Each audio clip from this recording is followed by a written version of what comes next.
Καλώς ήρθατε στο τέταρτο μάθημα διαλογισμού της Αχάτζα Γιόγκα.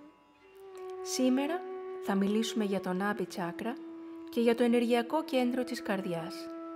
Θα κάνουμε διαλογισμό πάνω στις ποιότητες αυτών των κέντρων και θα ακούσουμε ένα απόσπασμα από μια ομιλία της Σρι Μάτατζι που μιλά για το πνεύμα.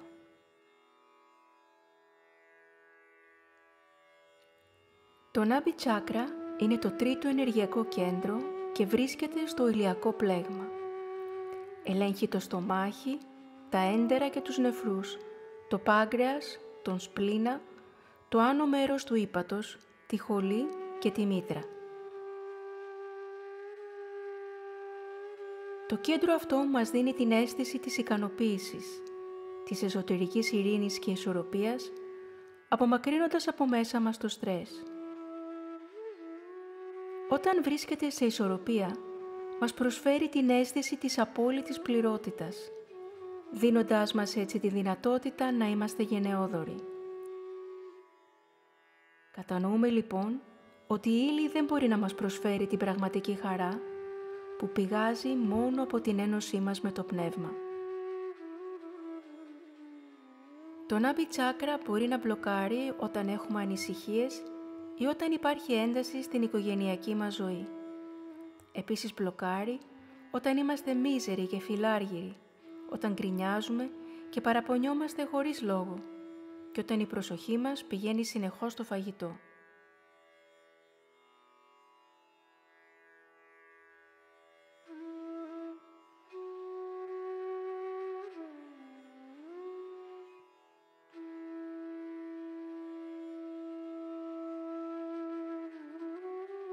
Το κέντρο της καρδιάς βρίσκεται στην περιοχή του καρδιακού πλέγματος πίσω από το στέρνο. Ελέγχει την καρδιά, τους πνεύμονες και το θύμο αδένα. Στο ενεργειακό κέντρο της καρδιάς εδρεύει το πνεύμα, ο πραγματικός μας εαυτός.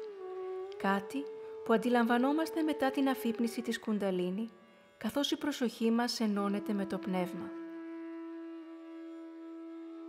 Όσο πιο δυνατή γίνεται η σύνδεσή μας με το πνεύμα, τόσο πιο πολύ αισθανόμαστε την κατάσταση της ευδαιμονίας και της αποστασιοποίησης από λανθασμένες ταυτίσεις, προσκολήσεις και υλικά αγαθά.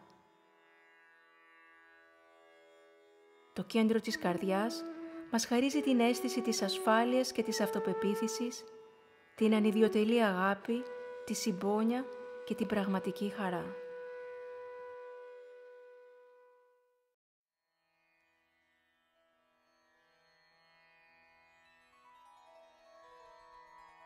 Ας ξεκινήσουμε τον διαλογισμό μας. Ας ανεβάσουμε όμως πρώτα την κουνταλίνη 3 φορές και να βάλουμε μπάνταν.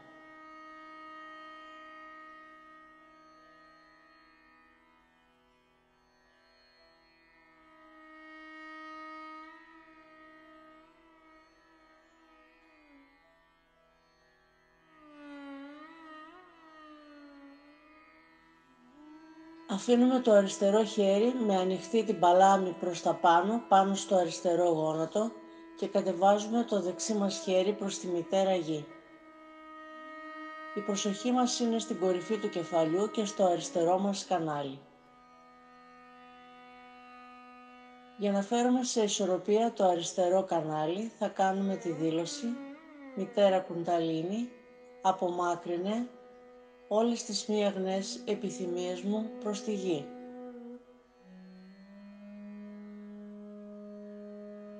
Σε παρακαλώ καθάρισε το αριστερό κανάλι.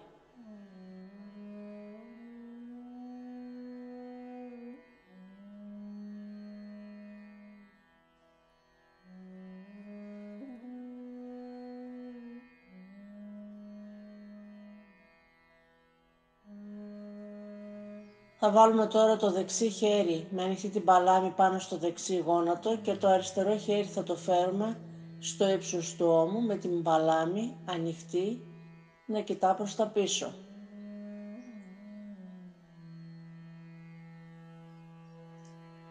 Κάνουμε τη δήλωση «Μητέρα Κουνταλίνη, σε παρακαλώ διώξε στον αέρα όλη τη ζέστη από το δεξί μου κανάλι».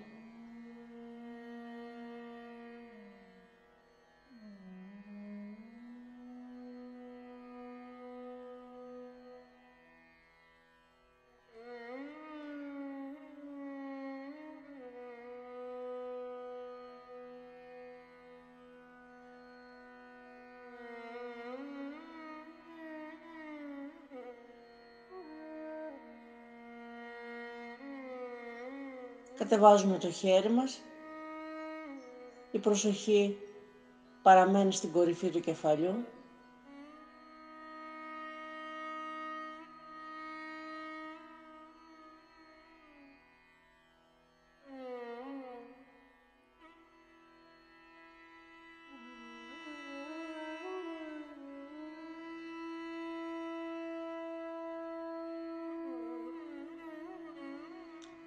Βάλουμε τώρα την προσοχή μας στο τρίτο ενεργειακό κέντρο. Είναι ακριβώς πίσω από τον αφαλό, μέσα στη σπονδυλική μας στήλη. Μπορούμε να ακουμπήσουμε το δεξί μας χέρι πάνω σε αυτό το σημείο και να κάνουμε την δήλωση «Μητέρα Κουνταλίνη, χάρισέ μου την ηρεμία και τη γαλήνη».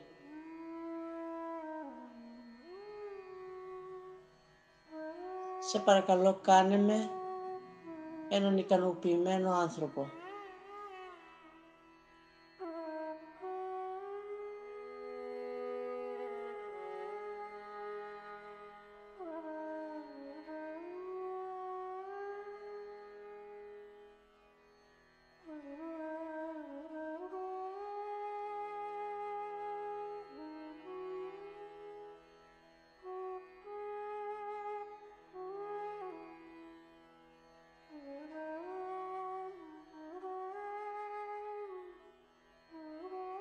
Θα ακουμπήσουμε τώρα το δεξί χέρι στην αριστερή πλευρά του σώματός μας, κάτω από τα πλευρά, πιέζουμε ελαφρά. Εδώ βρίσκεται το αριστερό νάπι. Κάνουμε τη δήλωση «Μητέρα Κουνταλίνη, καθάρισε το αριστερό νάμπι». Σε παρακαλώ, κάνε με έναν γενναιόδωρο άνθρωπο.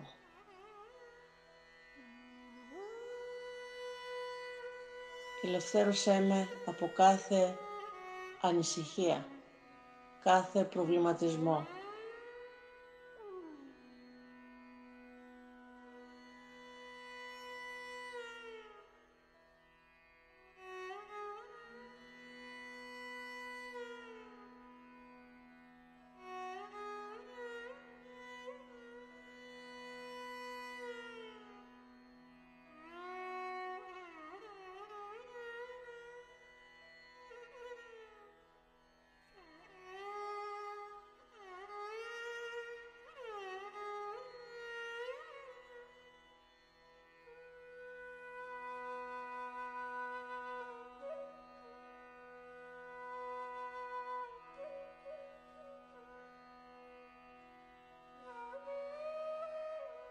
Τώρα θα ακουμπήσουμε το αριστερό χέρι στο δεξί νάμπι, είναι στην ακριβώς αντίθετη πλευρά, στη δεξιά πλευρά του σώματός μας.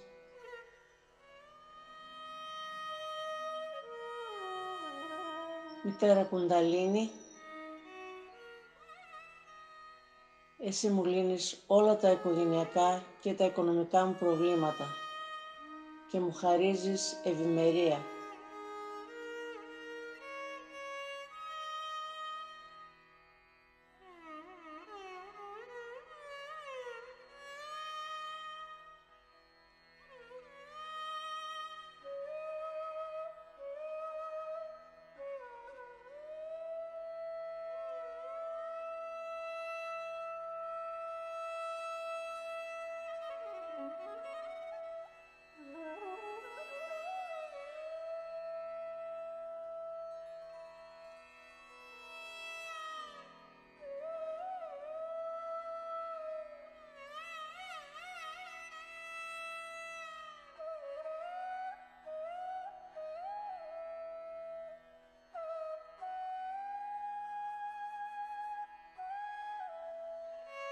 Καθόμαστε αναπαυτικά και με τα δυο μας χέρια πάνω στα γόνατα, με την προσοχή στην κορυφή του κεφαλιού και στο νάμπι τσάκρα.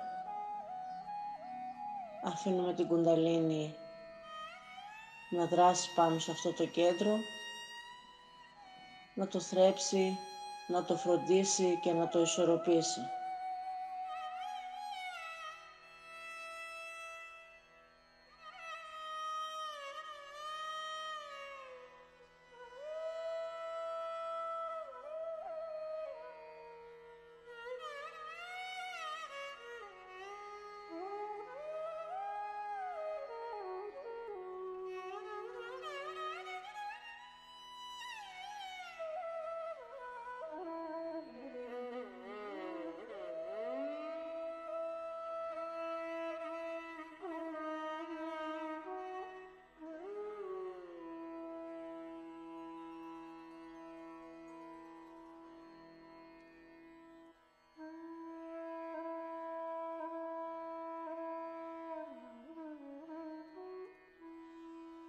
Μπορούμε τώρα ελαφρά να ανοίξουμε λίγο το στέρνο μας και να ακουμπήσουμε το δεξί χέρι στην κεντρική καρδιά.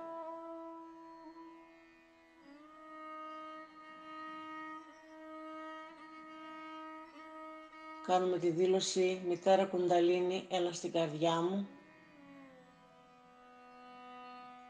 Εξάλειψε όλους τους φόβους, την ανησυχία και το στρες. Κάνε με έναν άνθρωπο που δεν φοβάται. Χάρισέ μου αυτοπεποίθηση.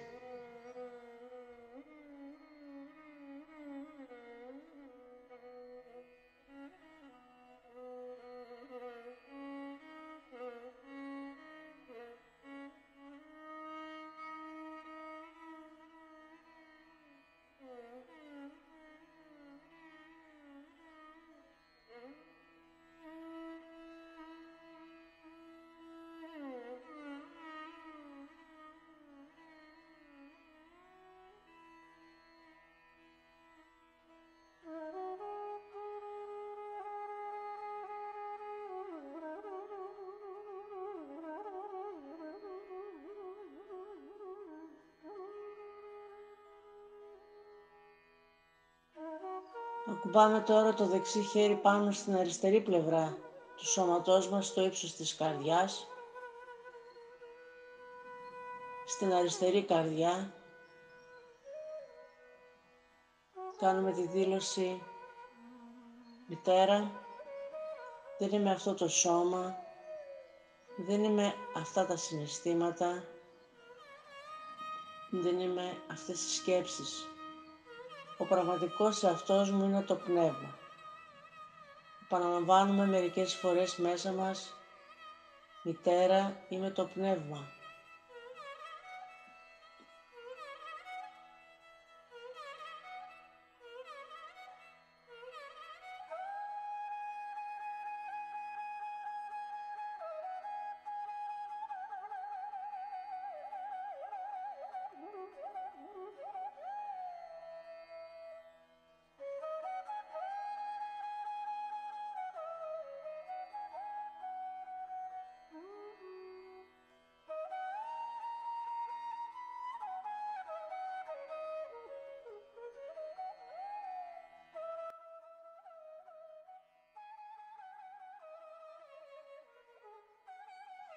Σε παρακαλώ, επέτρεψε να νιώθω μέσα μου την αγνή χαρά και την αγνή αγάπη του Πνεύματος.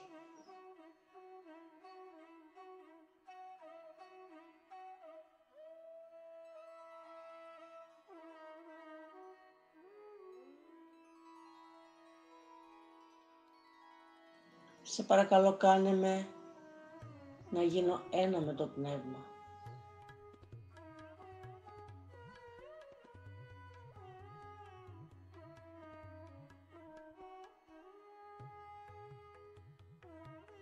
Στη συνέχεια θα βάλουμε το αριστερό χέρι πάνω στη δεξιά πλευρά του σώματός μας, στο ύψος της καρδιάς, στην δεξιά καρδιά.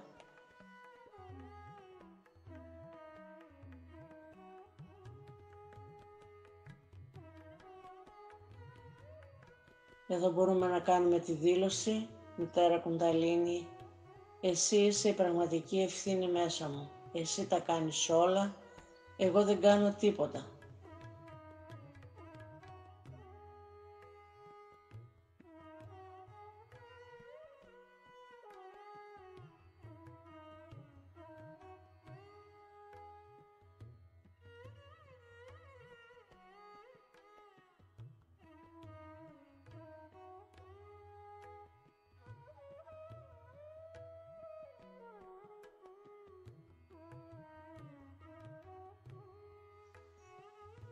Αφήνουμε τα χέρια μας με τις παλάμες ανοιχτές πάνω στα γόνατα και παραμένουμε για λίγο σε διαλογισμό στο τσάκρα της καρδιάς.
Κλείνουμε το διαλογισμό μας, ανεβάζοντας την κουνταλίνη 3 φορές και βάζουμε μπάνταν.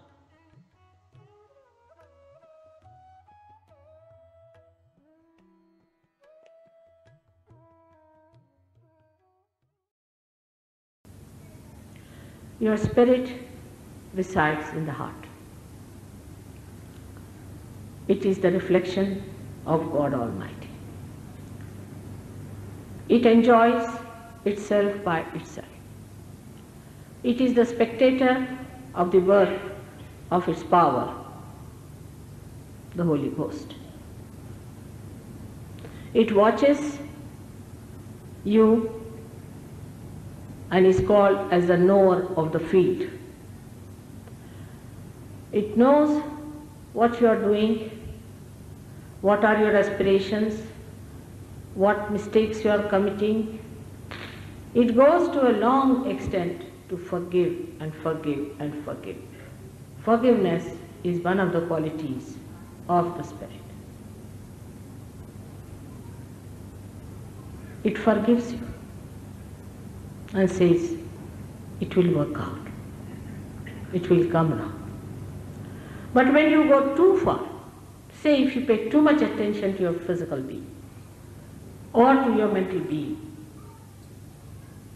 if you try to think too much, the Spirit indicates its displeasure and you get a heart attack. Heart attack comes to you through displeasure of the Spirit. If the Spirit is angry with you, you get a heart attack. That means you have neglected your spirit, you have paid attention to things which are not important. You have looked after things which are not important. You have not worried about yourself about the Spirit, about your seeking. Even if you lost, say in any fanatic behavior of reading some books and things and taking out certain things, remembering them by heart and then having an argument and course on it and all that, in all genuineness and goodness, but stupidity, then also you can get heart attack. Heart is very important. It sometimes gives you first warning by giving you a partial paralysis, because in the heart a sort of a resentment is created by the Spirit, which creates a clot, and that clot, when it goes into the brain, you get a partial paralysis, so that you do not move any further. Your attention is taken to it. Then you start thinking of God, thinking of all the things, and maybe if you come to Sahaja, you get cured, because again your spirit forgives you. We are taking too much liberty with our spirit. It is true, God has given you freedom, and He is not going to take away your freedom at any cost. You have to be absolutely free to choose whether to go to heaven or to go to hell. He is not going to force you. Only thing one can do is to explain to you and tell you that this is the way you go to hell. Even then, if you want to go, then what can anybody do about it? Even God, He doesn't want to challenge your freedom at all. He doesn't want to make you in any way bound to Him, like some people are bound, just bound without understanding. But He wants your complete liberation. So first stage is that you have to choose your liberation through your own freedom of choice. Now, up to this point, till you were human beings, there was no choice for you. But after becoming a human being, you were given the choice because you could develop well to understand what is right and wrong in your own freedom, so that you can enter into the kingdom of God as people who are free and have chosen good in their own glory and in their own freedom. This is the only small little step where we always confuse our freedom with our ego. For example, now this hall is here, say, for me to speak. Right? Somebody comes from outside who has been sort of worked up in some sort of an organization and thinks that he's doing the greatest work in the whole world in such a myth. Comes down here in that ego state, sits down here, asks me questions after questions, questions after questions, questions after questions, doesn't allow anybody else to speak, takes away all my time to himself, as if this hall is booked by him and all the audience is gathered by him. He is least bothered as to see that this is an ego that is working. So we should not confuse our freedom with ego. That's what I have to give you a counsel. Try to differentiate your ego from your freedom. When you are ego bound, you are a slave of your ego. When you are super ego bound, you are a slave of your super ego, of your conditioning. For example, you are born a Christian, you are a Christian. You are gone forever then.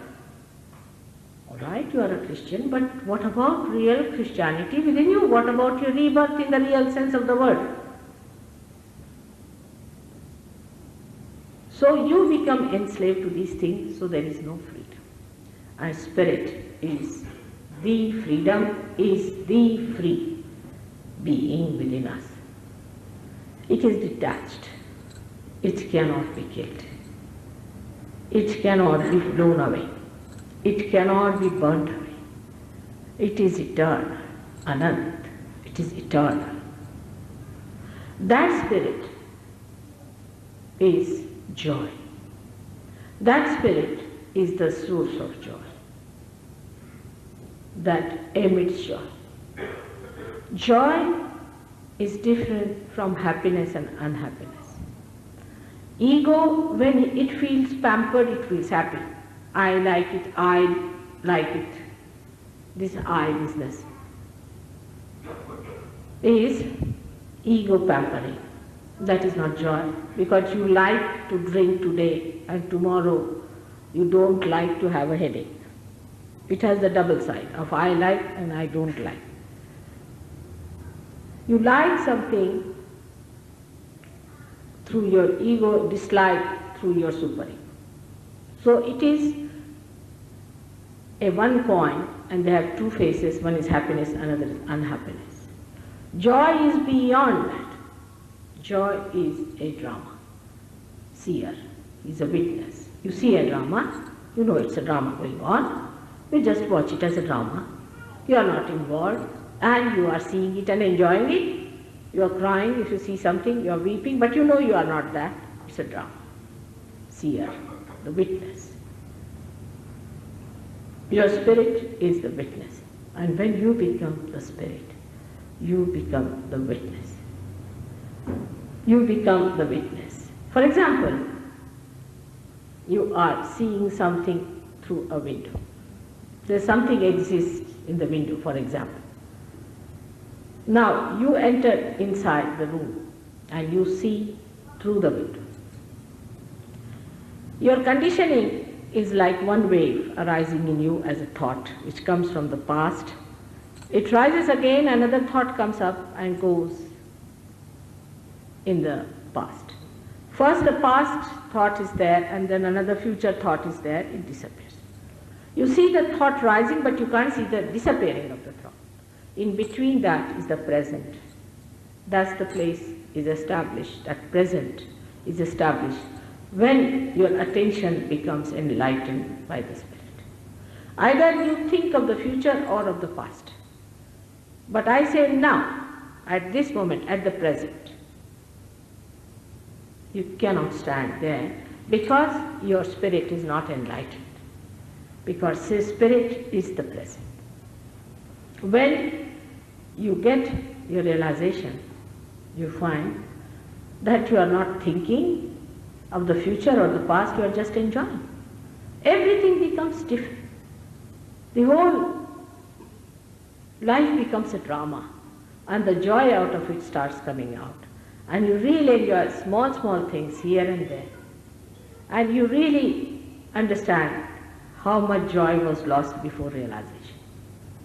This is not your mental thing that gives you joy, but the joy pours on you from your head, just like this, a cool thing starts pouring down. As some people have a feeling of the tension rising up, it's the same way a cool sort of thing, flow of joy you feel in your whole body pours out. Sometimes this cool breeze that rises in the head also starts becoming like a fountain pouring down that joy. You look at the pictures, for example, see this star of Moses. You see David's star, you see that. When you see that, you can think about it. Or else you just watch this. Watch it and don't think. The joy of the creation of that thing, whole thing, becomes one with you. Like all the creation around, a lake is completely felt in the lake if the lake has no ripples. Completely. In the same way, all that is joy, the Creator, whosoever it may be, has put there. You get the complete joy within yourself because there is no thought. There is no barrier, no conditioning. The whole thing becomes one with you and you start feeling extremely happy, extremely joyous. A feeling which is indescribable. It is to be just enjoyed, to be felt. Like Kabira was asked, why don't you speak now? So he says in Hindi language, he's one of the terrific poets we have. He says, Jab mast hue fir kya bole? When I have gone into the nectar of the intoxication of the spirit, now what can I talk? There's no word. No cup can fill this joy. No words can fill this meaning. You better be with me and get it and enjoy yourself. That's all he could say.